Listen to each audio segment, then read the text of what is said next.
Welcome, everybody. We got a live stream going on right here at First Star Logistics, and it's my pleasure to be joined by the outstanding Joe Goodberry, who knows everything you need to know about football, but we're afraid to ask. So we're gonna take all questions that you have. Training camp is about halfway over. It's a little over the halfway point, and the thing that impresses me, I guess, most. Let's get right to training camp because you've been in town. You've seen some workouts. To me, when you go on a day-to-day basis, every single day so far for me, the speed is obvious. I mean, I can feel the speed. Did you feel it, Joe? Yeah, for sure. You can tell that it's been a couple weeks now. Everyone's into it. Just how clean they can get from one drill to the next, how clean their movements are, how, I'm watching the D-line go through warm-ups, individuals, and just you can see everyone's looking crisp and ready to go. And the intensity starts to pick up just a little. Yeah, I think part of it is Zach is so good at taking care of the players, and they have all these GPS devices they use to monitor speed and heart rates and all this sort of thing. So when guys need to take a break, he'll let them take an individual break, like a day off, or if the team needs to back off collectively. His whole thing is 2 days on, a day off, like a walkthrough day or so, or a total day off. I think he has a pretty good idea how to get the most out of his players on a day-to-day basis in practice. And as a result of it, man, they know how to practice. They practice hard. I was going to say, the players must respond to that, right? You would know if a coach isn't going to kill you. All right, fine. In our 90 minutes, we'll go as hard as we can. Right. They are getting good effort. And sometimes, guys have to learn how to practice like that. Not every organization is the same. And the free agent guys that come in, I'll say to them, hey, what do you think about training camp practice? You almost have to learn a little bit of what they're expecting out of you because it's a little bit different here. And every one of them know, but boy, does he take care of his players. That word gets around. Well, you look at the last few years, other than Joe Burrow, right. They've arrived week one healthy. Right. And they've been relatively healthy. Their Super Bowl year, they really were. And then last year kind of fell apart in the last few weeks. But yeah, there's a method to the madness, I guess. I agree with you. And you look at it, the last two seasons, regular season playoffs, they have 40 games.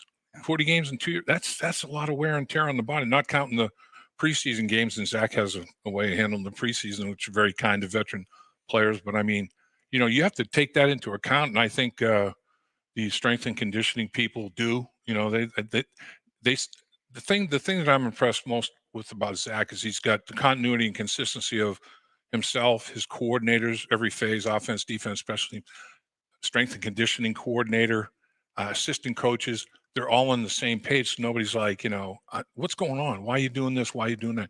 Everybody knows why, and there's a reason for everything. And I noticed that practice is more efficient so I was there Sunday and I'm watching the defensive backs, and right away I'm like, they're working on switch releases and bunch sets. You can tell the offense is going to do that when they get together. Right. There's no wasted time, right? Because the offense is doing that when they're on their own, defense is practicing for it, so that you can go out there together and you know what to expect. Yesterday was play action. I heard them talking before. Right. They were working on play action, stack them, peek, and then shed if you need to. And then so they go out there and do the few 11-on-11s they had, offense, defense, and they're working on that. So it's a way to make it efficient and get as much practice time as possible in a short time. The other thing that strikes me is position versatility. I mean, almost every position group on this football team, you have to be able to play them more than one spot. And that's life in the NFL today. I mean, back in the day, in the 70s and 80s, in the ancient days, I mean, they had nickel defenses, dime defenses, or substitution patterns. We knew exactly, okay, we're going to this package. Now, they don't have to substitute. Lou Anarumo's got a bunch of his defense already installed. So I see the position versatility, and I see the football IQ. You have to be able to learn multiple things. So not only be able to, execute it physically, you have to make sure you're doing it properly and assignment sound mentally. And that's another thing I noticed about this football team, because they're in their team period now, not even halfway through training camp. They weren't going off scripted plays. They were calling a play in the huddle and letting the defense make adjustments. So it's like, it's not scripted and all the defense coordinator knows what the offense players, so I'm going to run this defense. The players have to make plays. And I think that's a big deal. I noticed that yesterday, a lot of communication, especially on the defensive side. The defense was out there ready to go, and they're talking as the offense is coming out of a huddle, and it didn't stop until the snap started. And right. You can tell the communication. I think That's the part. We're used to looking at this team like a young team. They're not anymore. Right. They're a veteran team. There's a lot of guys that have been here for 3, 4+ years now, and the same coordinators have been here the entire time. That helps. You can stop focusing on Jermaine Pratt and Logan Wilson. They're your veterans. Now we can talk to these other guys Right. that maybe are new to the team or need the help. And I think because one of the big questions this year is how do you fix the communication or the what you're going to miss from the safety right. position. And I think it could be the linebackers, it could be the Mike Hiltons, it could be when you get Joey Awuzie back. Right. But you see those veterans now that have been here 3+ years, they're taking control of it. Yeah, they are, and it's just it's good to see the continuity and consistency that's going on a on a basis, players, assistant coaches, head coach, the whole 9 yards. I mean, it's going to be an exciting football team to watch. I think there's no two ways about that. It is amazing though how Joe Burrow in training camp seems to be oil and water. I mean, they just don't mix, man. It's crazy. We just shut them down now.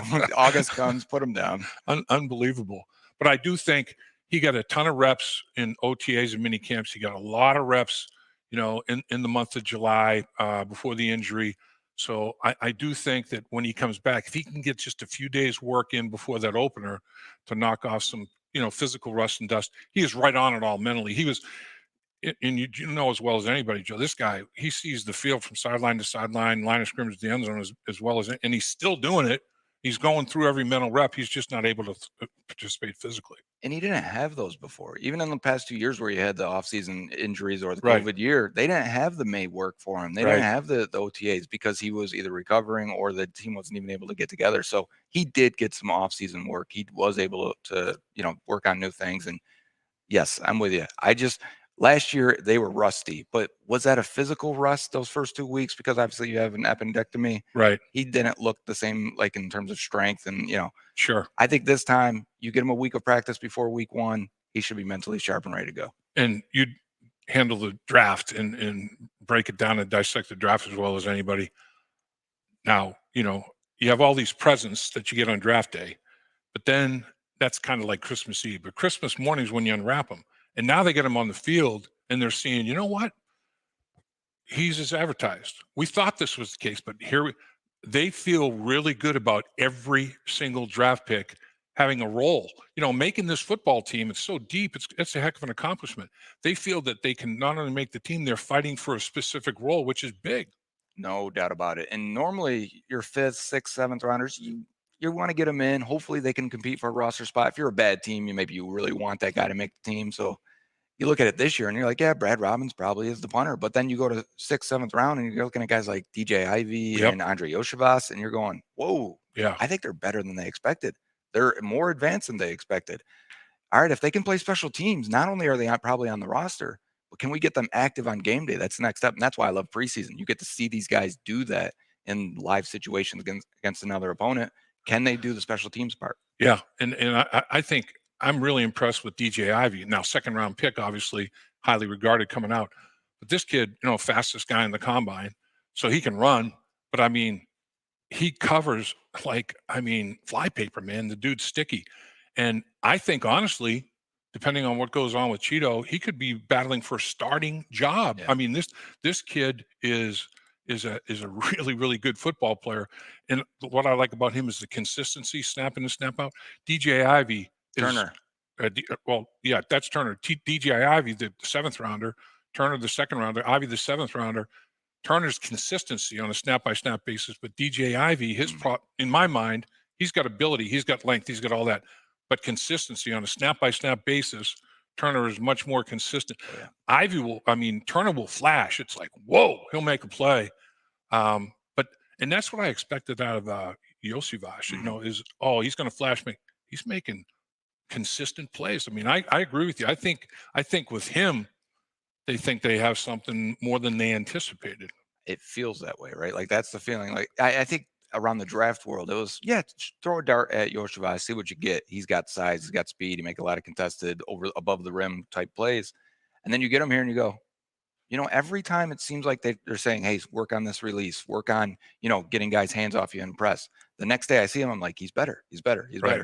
And if he's doing that and they're recognizing that, yeah, that's how you find the gems. They haven't had a late round gem in a while. This team could really use it, and maybe it's one of these two. Yeah, I mean, you look at Charlie Jones. Charlie Jones kind of aggravated that right shoulder, missed 2 days, and he's back at practice. He knows as well as anybody. There's the big three, but 4 through 6 or 4 through 7, however many receivers they keep, that's going to be a battle royale because there are some veteran players that have roles because of special teams play. Are they going to be able to be unseated by these young guys? I mean, there's great competition. I'm really interested in seeing how these guys play in the preseason and how this team's going to be constructed. Because I want to see Charlie Jones catch the punts. You want to unseat Trent Taylor as that job. Well, let's see you do it. You can't do it if you're hurt. So I think he'll come back. He was out there at least in pads and was catching some punts in practice yesterday. But I think we fans overlook a lot of times the role of a guy like Stanley Morgan, who is a phenom on special teams. If you're watching him punt gunning yesterday, they couldn't block him. He's strong, he's physical, he's fast, he knows what he's doing. If you want to unseat that guy, it may be because they keep a 7th receiver. And you're for a 3 wide receiver team that's going to spread it out. Maybe you do keep 7, and that's how they go. Right. And you know, there are parts of every phase of football, offense, defense. I mean, there are building blocks. Darren Simmons has his building blocks on special teams as well. And that was a big special teams practice yesterday. I know I was impressed. I'm sure you were too with the intensity of how those guys were competing to catch Darren Simmons' eye. You know, it's like not only in the game, I got to go make plays in the game, but I got to go practice well because these guys all practice well. Darren knows these guys can play. I got to step up and show I can play. You know, and it's a guy that intrigues me too is Cam Sample. This guy is versatile, unbelievably intelligent. He's an intelligent guy. When you talk to him in the locker room, he's a smart dude, and he's got high football IQ. Having a guy like him in the rotation, I think, is massive. He's the underrated guy. They may be 5 deep. Right. You know, you spend the 1st round pick on Miles Murphy. I expect Joseph Osai to take another step. I really like him as a prospect. Cam Sample kind of gets lost there. Well, he's the best run defender of that backup group. And looking at him this year, he looks trim, he looks strong, he looks quicker. He's getting a lot of pop out of his hands. He's moving guys when he makes contact. I think there's a chance here that he might be a good player. Like that's where I came away yesterday. I'm like, man, look at him, his intensity. The top 2 guys, Hendrickson and Hubbard, they always bring it. Intensity's always up there. But the next guy was Cam Sample to me. Watching them, I'm like, man, he takes his practice seriously. He does. I mean, he gets after it, and he gives him position versatility. He can kick inside, and you know, Murphy, I was impressed with. He's got that first step quickness. The thing about him, not only does he get off the ball with that straight arrow back and the quick first step, his second and third step, he's still motoring.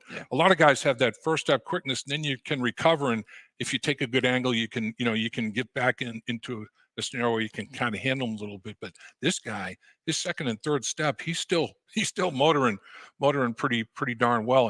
And I agree. I think Osai and Gunter is playing. He's got more explosiveness and more suddenness to him now too. You know, he's over the injury, and I'm telling you, man, they're deep. They got some guys to rotate on the edge that can kick inside in some cases as well. That's the key. I wonder who's going to do that most. We saw Osai do that last year. We saw him do it in practice. I'd love to see Cam Sample do it a little bit more. I want to see Miles Murphy with that length get him inside. But you're right, his get off is impressive. I have a clip I put on Twitter, slowed it down. He got off, first guy off out of everyone, and he's going against Deontay Smith, and he gets to that corner, and Deontay Smith is retreating right away and just gets a piece of his shoulder to run him around the arc. And I'm like, yeah, that's the next step there. Knock that hand down, cut that corner, and get a sack.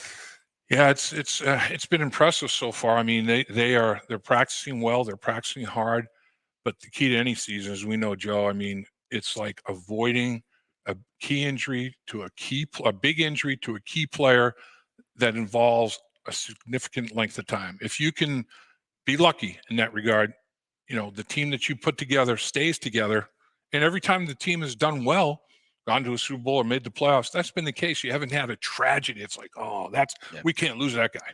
Yeah, and they're deep at receiver and corner. Maybe they could survive an injury there, right? But I think at like tight end, they can't lose Irv Smith. At running back, they can't lose Joe Mixon. They already lost Travion Williams for a little bit now. We expect him to be back before the regular season, but still, there's a lot of inexperience at that position. I think they're a good roster, a really good 1 through 53, and probably even up to 60. They're going to have some guys that are claimed, so they can survive a few. But, man, you're right. It can't be the key ones, and it can't be at the positions where they're really thin. Right. Irv Smith Jr., you bring him up, that's another guy. In my opinion, he's a big wideout. He runs. He has route running ability like a wideout would, and the fun starts when he gets the ball in his hands. He's going to be a lot of fun to watch. And I do agree that the rubber meets the road. When they only have one cut down now, which is remarkable to me. I mean, there's going to be over 30 players from every roster out there, almost 1,000 players out there at the final cut down. They only cut one time. Teams can cut players, but they're going to be sprinkling, a few players here and there. There's no other cut down dates. Man, that's going to be a wild night night. Duke Tobin and his crew better have your homework ready before the cuts, right? You better have your eyes set on a few guys before it even happens. But no doubt. I've really enjoyed watching Irv Smith. It's funny because typically they'll put the safeties when they're going one-on-one. Right. And he's shaking safeties. But Dax Hill is he's a physical, athlete. And when they get together, that is a fun match. It is. There's some good one-on-one battles at all these position groups. And that's the thing, is when the roster's good. And I agree with you. I think there's going to be a lot of Bengals that are going to be let go on this roster that other teams are going to pick up. And that'll be the true indicator. Which teams had the most players that they let go picked up by other teams around the league? That'll tell you, they do have a deep roster.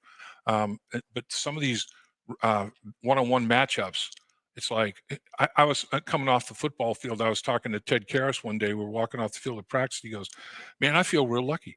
Every day at training camp, I'm going against DJ Reader. Nobody's going to give me a better look in the running game than that stud right there." And he said, "I get to go against him every day in practice to get better." What a monster, DJ Reader. And he's one of the guys that stir the entire defense, I think, because he can play two gaps, right? Yep. He makes the numbers even when you don't want to put an extra guy in the box. So what? We'll keep an extra safety back. Yep. We won't worry about it because Reader's going to tie up two guys. And he's one last year. He almost got hurt, or he got hurt, right. But it could have been worse. Right. And then he comes back, and the defense instantly is like, "Oh, I see the difference." Yeah. And we got 1 year left on his deal. Hopefully, get one more good year out of him, or they figure out a way to extend him. Yeah, that's going to be an interesting one. Man, they have so many really good players coming up in the next year or two. That's going to be, and of course, the ones they're trying to get done this year as well. It was good to get Logan Wilson and Pratt both signed, though. I mean, people were wondering, going to be able to keep that dynamic duo intact, and they did. It's a big deal. They haven't had a linebacker duo together for a long time. Spikes and Simmons, but that was still only 5 years, right, after Spikes left. It's been you had a couple years with Maluga and Perfect. You really haven't had that longevity. This now should at least go 7 years if, everything goes right, and maybe even longer. We'll see how it goes. But that's a long time to have these guys communicating together, growing up in the same system together. They should be like husband and wife out there. There you go. Well, I could talk to this guy for hours, Dave, but I mean, I know we got a lot of fans out there that want to pose a question or so. What's going on over there on the board, Dave? Well, as always, we have to give our shout out to Yash over in England. Yes. He's always here, but also Cliff out in Cali. We have Oregon in the house. Dolores is here. So we're going to go. This is going to be kind of Joe, because I kind of know the secret, what Joe's got coming out. And Dave Lennox's question is, Houday, what can Joe Mixon do to improve his pass blocking? Not to give away a little sneak preview, but you have something about this, Joe. Yeah, we focused on it, and they had one-on-one drills letting running backs pick up linebackers, and I thought Mixon looked good. He had one play, Dave, we went over this, so I don't want to give out too much away. Bengals on the Brain tonight, you'll see the breakdown of what it looked like. I just think mostly with Mixon is a little bit of trust factor between everyone involved. Let him do it. Let him make some mistakes, but also figure it out. You got to get him on the field on third downs and in passing situations. So with Travion Williams not being there, he doesn't have that safety blanket. It's a rookie behind him and Chase Brown, who I thought looked good as well. I do think the Bengals will use Mixon a little bit more in those situations. Yeah, and I think it's almost crazy to say, but confidence. I mean, it's like, Joe, he's willing, and it's like, Joe, you can do this. And I think there's always been a guy that's able to do it, and it's like, you know what?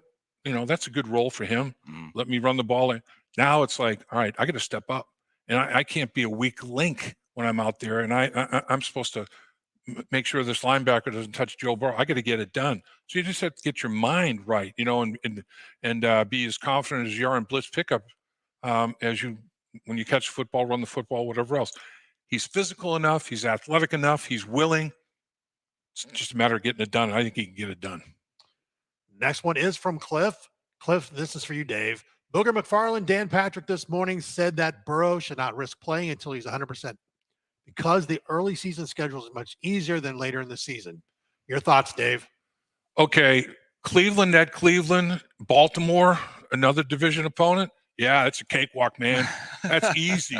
I don't know what you're smoking, but I mean, I can tell you that division games are never easy. I don't care. I can remember when we were struggling, and we would split with the world champion Pittsburgh Steelers every single season we played them because we knew them. We knew what they were going to do. We knew how they were going to attack. We wanted to beat them. It was a division rival. I mean, you're talking Cleveland Browns, and there have been people now that are saying the Cleveland Browns, not a dark horse to win the division. People are outright picking the Cleveland Browns to win the division. The Bengals haven't won in Cleveland since, I don't know, since Joe was a little boy. I'm telling you, it's tough going up there and winning in Cleveland. They haven't done it. They haven't done it in the Joe Burrow era, and it's long before that.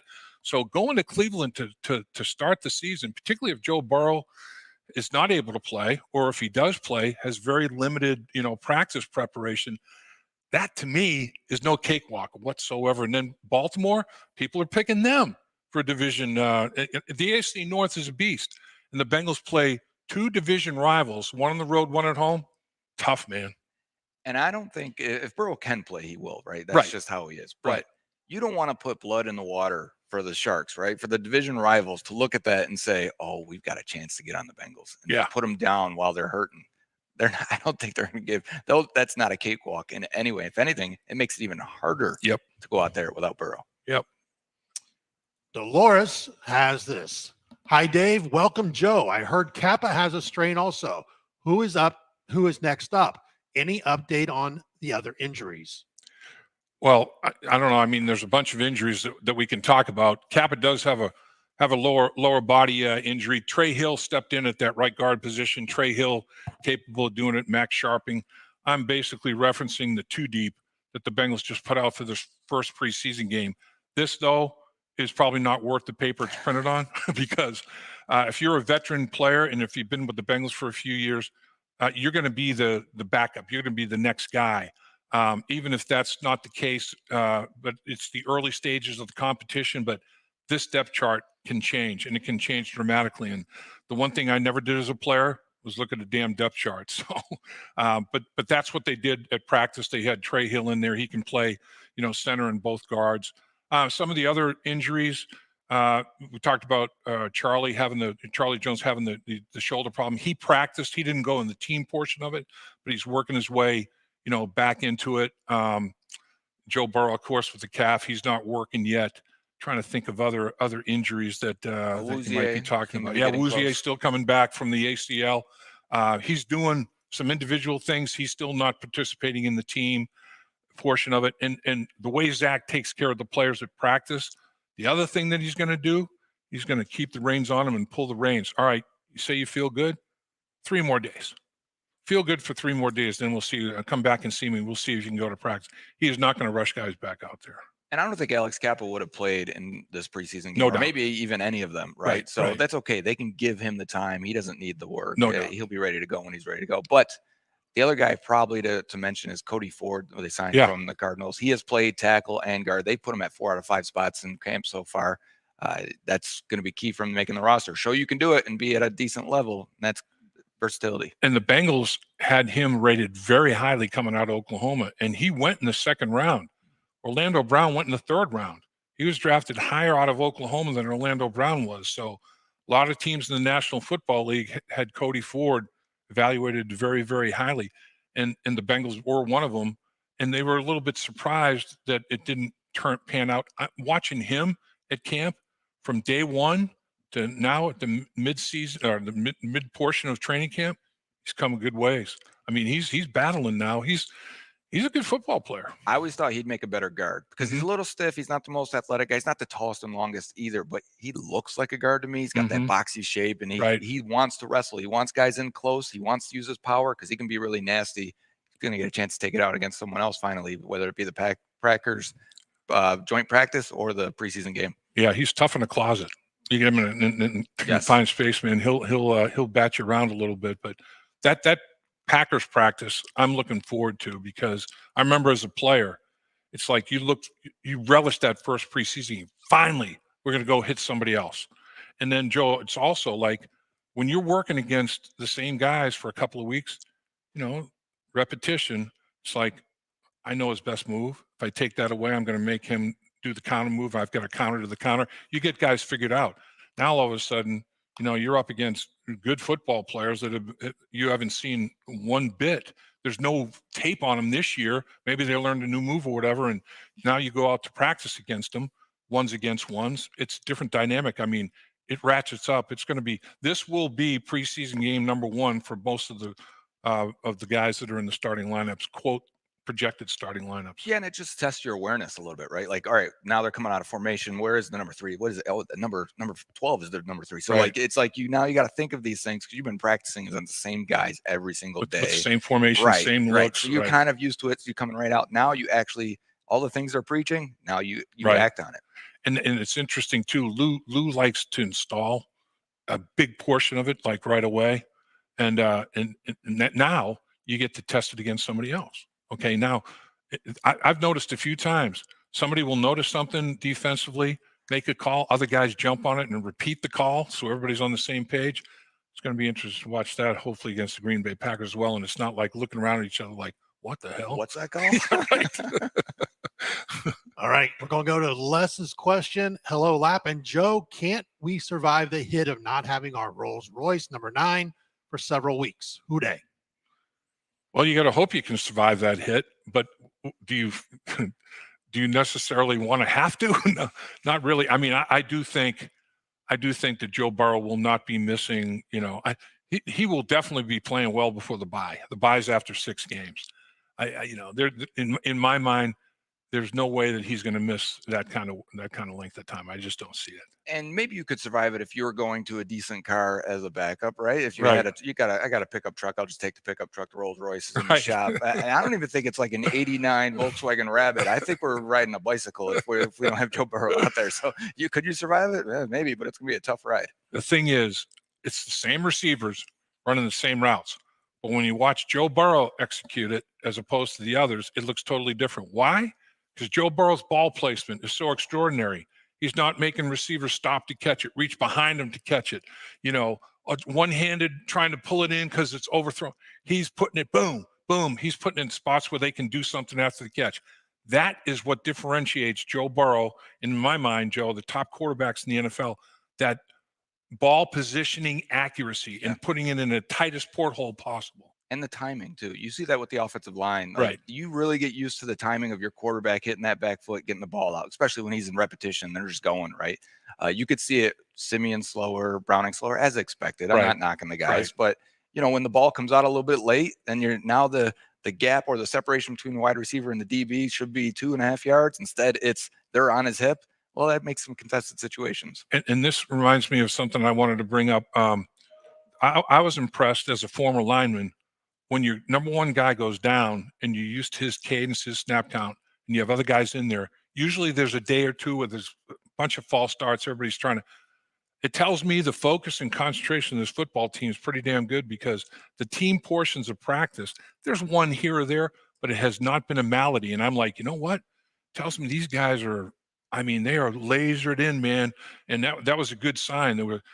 The operation, the execution but the operation was solid, and guys weren't making pre-snap penalty mistakes, that kind of thing. So I was very impressed with that. It helps to return most of the starters, right? No doubt. It's, especially on the offensive line. This is not one guy returning like last year. It's 4 out of 5. Yep. And so, it helps do that. What do you think about Volsman? 325 pounds, the lowest body fat of any offensive lineman. This guy worked his tail off in the offseason. You're not going to run through the guy. I mean, he's long, wide, broad. Everywhere you can be big, the dude is big. I think he's really, he wants to be great. I think he's going to have a hell of a year. Well, he's got a good opportunity being sandwiched between Orlando Brown Jr. Right. and Ted Karras. That helps, right? So only issues I had with him last year, even as a rookie, and I thought he might have hit a rookie wall getting to the end. He played 1,300 snaps. It's a lot, but some of his pass protection lateral movements, I haven't noticed it. I haven't noticed any deficiency there. It looks quicker, it looks leaner, it looks massive and strong. You're right. He that does. left tackle, left guard combo is as big as any in the NFL. total eclipse of the sun in every way. I mean, these guys, big, tall, long, broad, wide, full eclipse. All right, we got to take care of some business. Lap, I know you've been busy in the studio as well as at practice and everything you're doing with the Bengals. You got some exciting shows coming up. I know earlier today you did some recordings, so I know there's some people maybe you want to say, hey, be watching for on In the Trenches. And I know, Joe, you've been busy at camp. And again, it's great to have you in Cincinnati. And people are going kind of crazy. They're seeing that logo and people are commenting on your logo. And I know you got some stuff you want to announce because there's a book. There's the show's coming out. Talk a little bit about that. So we're going to, Lap, you want to go first? Yeah, I'll just, In the Trenches with Dave Lapham, brought to you by First Star Logistics, obviously is what Dave's referencing there. And we talk to coaches, we talk to players, we talk to people in the broadcast world. Most recently, in fact, here just a little while ago, sat down with Jimmy Chase, Jamar's dad. Very, very interesting conversation with him about Jamar. Dad, Jimmy, was a defensive back at Alcorn State. So, I mean, the apple doesn't fall far from the tree in terms of genetics there. And, but Jimmy will be the first to tell you he was not as freakish an athlete as Jamar, and not many people are, Joe. There's no doubt about that, right? And the other one, Joey Bozay, who we've podcasted with before, but the most recent one that'll be coming out here shortly is he's talking about GPSs and how they track the speed of the players, how they track how many times out of 3,000 snaps, 300 snaps, we want them above 15 miles an hour. If they haven't hit it, he'll actually stay out with them a little bit longer and have them run and hit that kind of mark, because he doesn't want them to get into a game and haven't really hit 20 miles an hour like they can hit at top speed. And where is it? Game time, it's not there. So he's talking about a lot of things about the strength and conditioning program, not just pumping iron, not just being meatheads, but applying it to football and things that translate to functional football speed. Like we talked about, there's track speed and there's football speed. And these guys can really run, have adapted it to the game of football, which is what you got to have. What do you think your GPS top speed would have been back in the day? I don't know. That's a good question. What's a 4940? What is it? I wonder what that GPS would go to. I don't know. Yeah. I don't know. And then this is with pads on, so it may be a little different. Yeah. He said that they've got 10 guys that, approach 21 miles an hour or better. Wow. I mean, that's a bunch of guys. That's fast. That's fast. That's a lot of guys. And I asked him, I said, how fast was Sam Hubbard's GPS when he was rolling on that famous fumble recovery for a touchdown? He said he got up to like 17, 18 miles an hour. And that was coming off a calf injury, if you remember. Exactly. So exactly. Go for full circle there. Yes. People. Okay, hold on one second. Let me add this. In the Trenches can now be found on In the Trenches with Dave Lapham on YouTube, and also on the First Star Media Group's YouTube channel, as well as where we will find Mr. Joe Goodberry and Bengals on the Brain. And I'll let you know. You got a lot of stuff going on, Joe. I do. We got an episode tonight where we're going to recap the practices from Sunday and Monday, put that together. I've got clips from each practice, plays we want to break down, performances, things that I noticed and thought were interesting. That will be tonight's episode. We've got an episode coming up on Thursday where, if you know him, Bengalorian, Ron, he's a super Bengal fan. We went out to Paycor Stadium, got out on the field. We played catch and we just talked ball. We had a good time, as guys do, right? So that'll come out on Thursday. But yes, if you have noticed, there is a book, a Bengals on the Brain training camp book. This is made by First Star Logistics, of course. Look at that glossy cover, man. The cover's unbelievable. Really nice. I know Dave back there. He put a lot of work in there. I want to make sure he gets some credit too. But it's got player evaluations on everyone, and it's got grades. And this is a grading process that I've developed and used for about 10 years now. Nice. And I feel very good about it. Something I've wanted to do for a long time. So if you don't know who Devin Asiasi is and you see him make a play in preseason, pull out your book and go, that's who he is. That's what I should expect. And it's a resource for it's a Bible. That's a Bengal Bible right there. And I will say, I pride myself in preparation, doing homework and all that, not being surprised, by what takes place during the game or whatever. This guy, Joe Goodberry, and that guy, Dave Burke, are grinders, man. These guys put in the work, no question. Well, thank you for that, Lap. But all the credit, I mean, I know I can brag because Joe's work, as soon as you got a copy of that book, you've been using that book. I have. It's one of my resource books, no question. All right. Absolutely. That's going to lead us to this question. And it comes from LeBron James 513. And the book is perfect for this. How many people per position do the Bengals keep this year? Very curious to see how this is broken down this year. Who's your most interesting battle for a spot on the roster? Thanks, Who Day. And we're going to go let you take that, Joe. I think corner is very interesting. Obviously, typically you want 10 defensive backs, right? So do you go 5 and 5 with 5 safeties and 5 corners? The fifth safety potentially being whether that's Tyson Anderson or Tyson Anderson's a guy they really liked when you got to see him last year. But Michael Thomas as probably the special teams captain again. I watched him yesterday. He's just out there going through mental reps, talking it out. He's got the bags lined up for punt protection. He knows exactly. He's even imitating the huddle and talking to guys and adjusting guys. So it's like, I don't see how that guy doesn't make the team with that type of preparation again. Mm-hmm. So does that mean if you keep 5 safeties, you're only going with 5 corners? Because this is a deep corner room. I mean, if we're assuming Awuzie is healthy by that time, Cam Taylor-Britt, Turner, Hilton, we're already at 4. And they want DJ Ivey. I think Sidney Jones can help this team, especially if someone goes down or if Awuzie isn't ready. It gets deep really quick. They like Jalen Davis as the backup slot guy. They like Alan George, who they kept last year. You're going to cut a couple guys that are going to make someone else's team. No doubt. You have cornerbacks that are down the depth chart here that could start on other NFL teams. Period. No question. No doubt in my mind. So I'm watching those guys. And then, sometimes preseason settles it a little bit with injuries and, things happen. But man, I'm looking at that corner and that safety room and saying, how do you only keep 10? And that's a great place to look. But it's interesting. Darren Simmons is the guy who has the big hammer because it boils down to how many snaps am I going to get out of these guys? The 5th corner, is he going to give me more snaps than the 6th receiver or the 5th receiver? Snaps not just at the line of scrimmage in terms of offense or defense, but Darren, how many special teams is that guy on? Do we keep the extra receiver? Do we keep the extra corner? How is that going to impact you on game day? Darren Simmons is a guy who really determines the fate of a lot of guys on trying to make the final roster spots on that roster because they are his core players in special teams, some of them.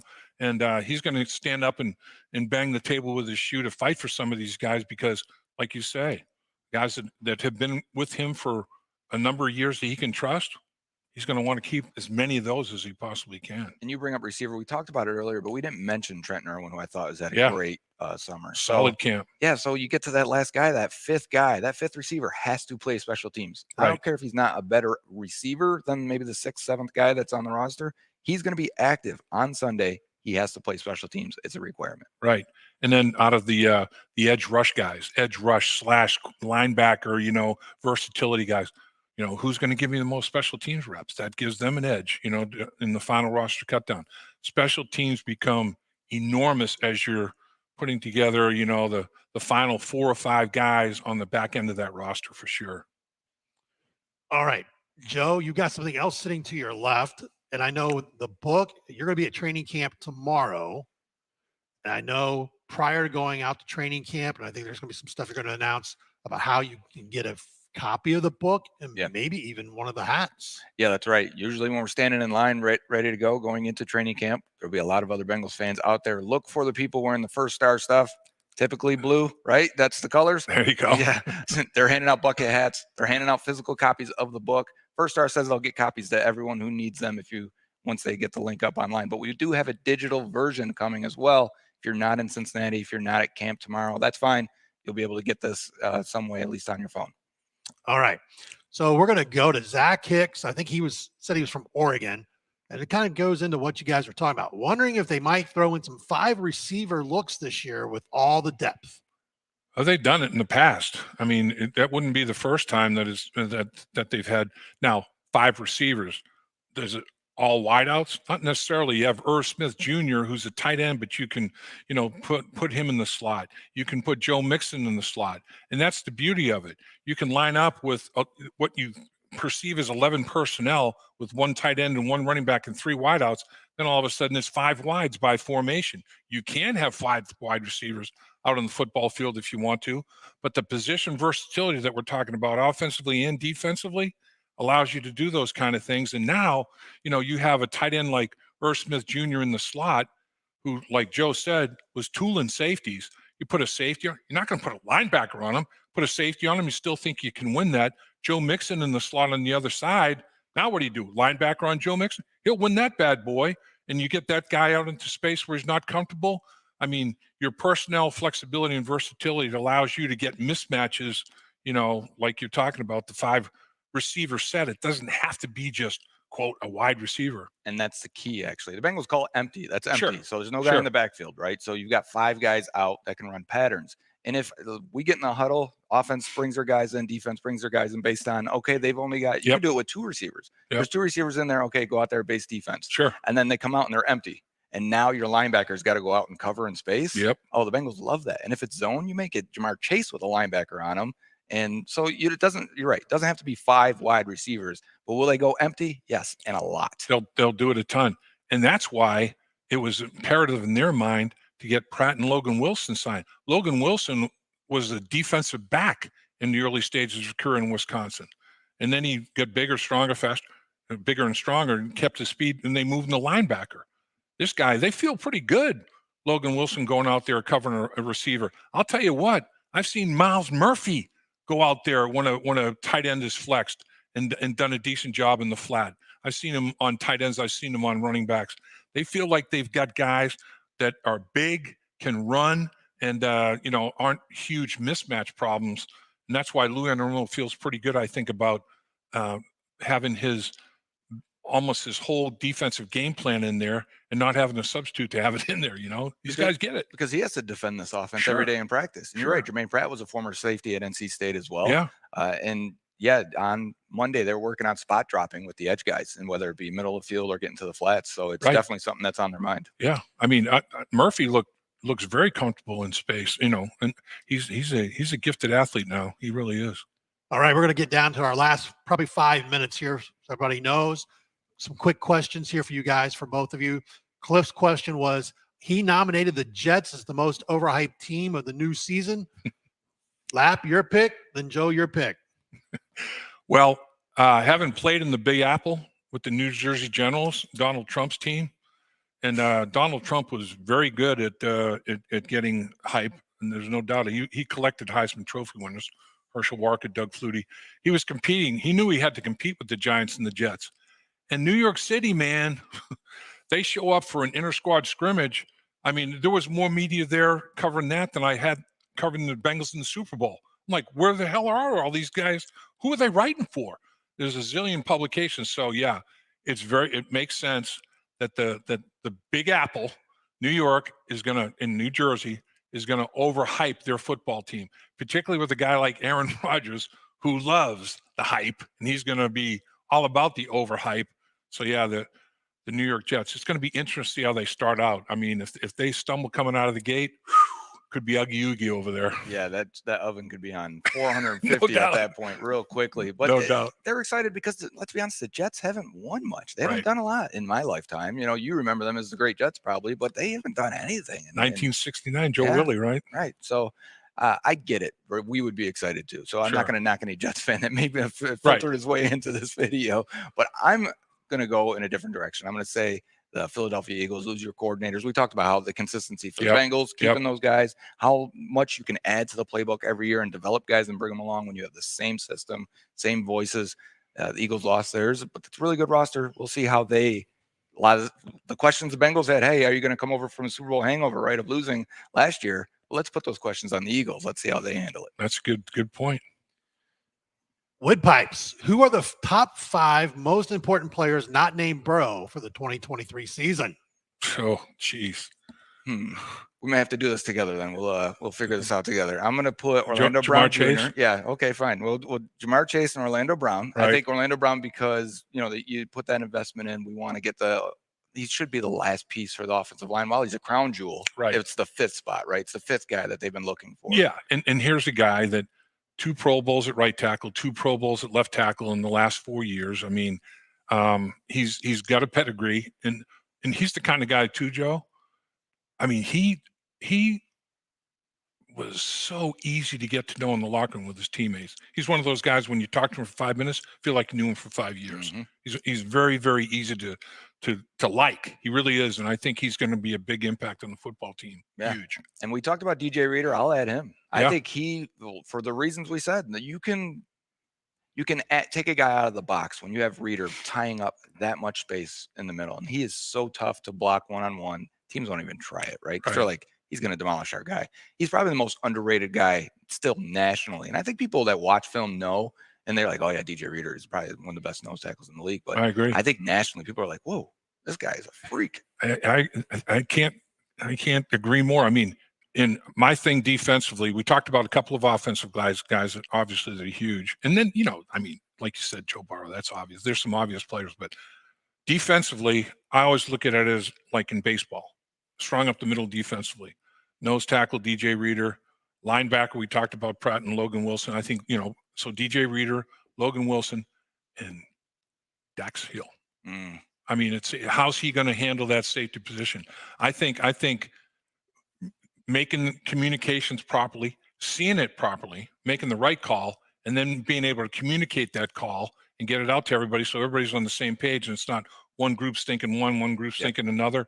I think that's going to be big. I'll give you a couple plays that I saw at camp, and that gives you the both sides of Dax Hill there. There's a play where they're bringing jet motion. I think it's Trent Irwin coming. No one picks him up, right? He catches the ball down the sideline, and it would have been a score.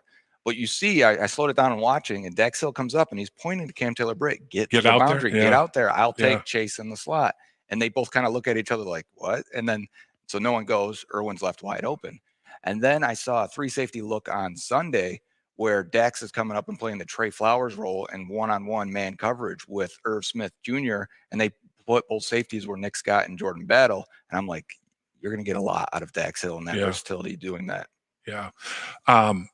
The one thing that Dax Hill did last year to prepare him for this, he played slot corner, outside corner, safety. He was all over the place. I mean, they gave him full exposure. The one thing I like about DJ Turner, they played him at left corner, right corner, in the slot. They've moved him all over the place. So this kid gets it. Lou Anarumo's scheme can be daunting.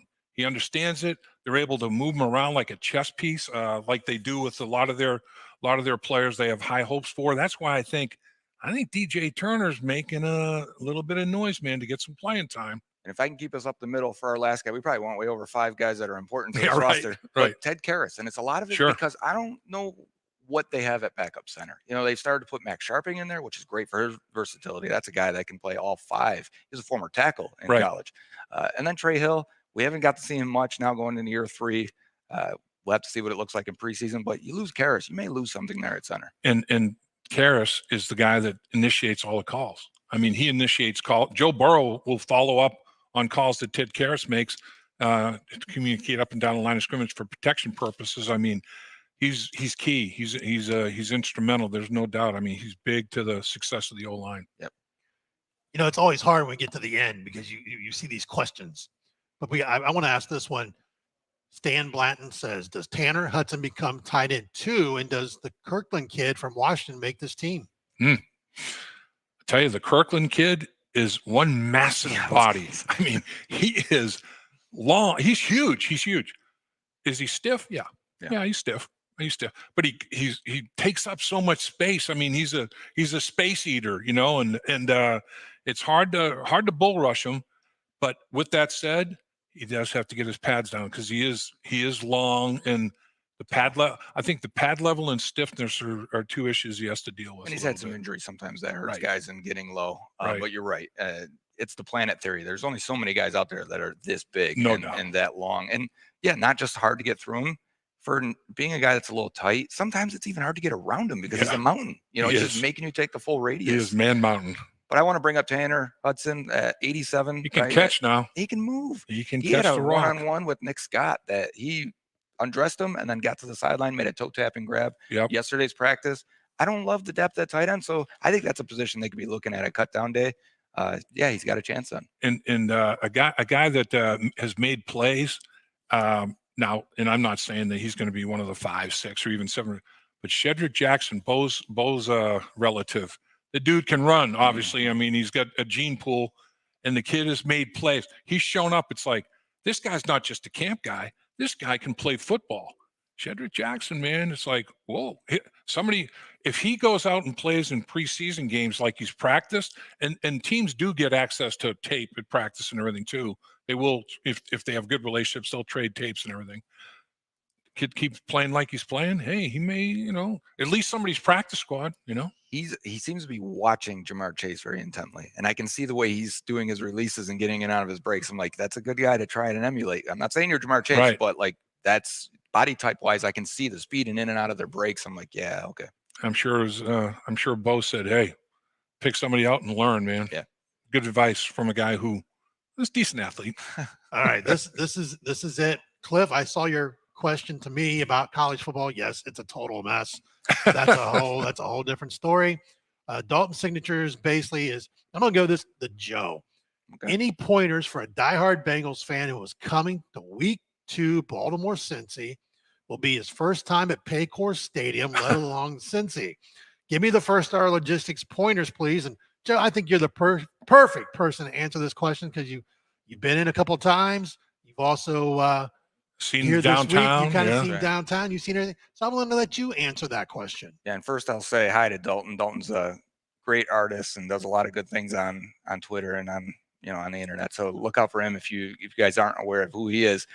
But yeah, I'm not only has First Star been completely accepting and welcoming and warm, the whole city of Cincinnati is every time I come down here. It's great. You can ask, and Dalton's got a little bit of a following on Twitter, so you can, find some people. Hey, where should I go eat? There's restaurants everywhere, right? There's not a bad place. You can No throw a doubt. stone and find a good place to eat. For a city this size, it has a big number of restaurants. It is. I've been eating pretty well. So, so come on down, have a good time. The First Star Suite is awesome. If you ever get a chance to do that, they put out they roll out the red carpet, put on a show. Everything at First Star is crazy, big, extra. You think we've gone far enough? No, we've got further to go. First class plus. Yeah, it is. So you'll have a good time. All right, that is it for us in this live stream. We appreciate everybody with their questions and for watching. Again, make sure you can catch Dave Lapham in the trenches on his channel on YouTube, as well as the First Star Media Group channel, and Joe Goodberry, Bengals on the Brain, on the First Star Media Group's YouTube channel.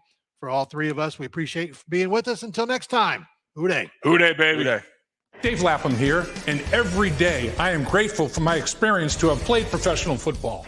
As a player, I realized self-motivation, leadership, and appreciating your teammates are key. At First Star Logistics, you can use those same attributes to create the life you want for you and your family. Build your future by working hard like I did. You'll see results both on and off the field. Call First Star Logistics today and be part of our winning team.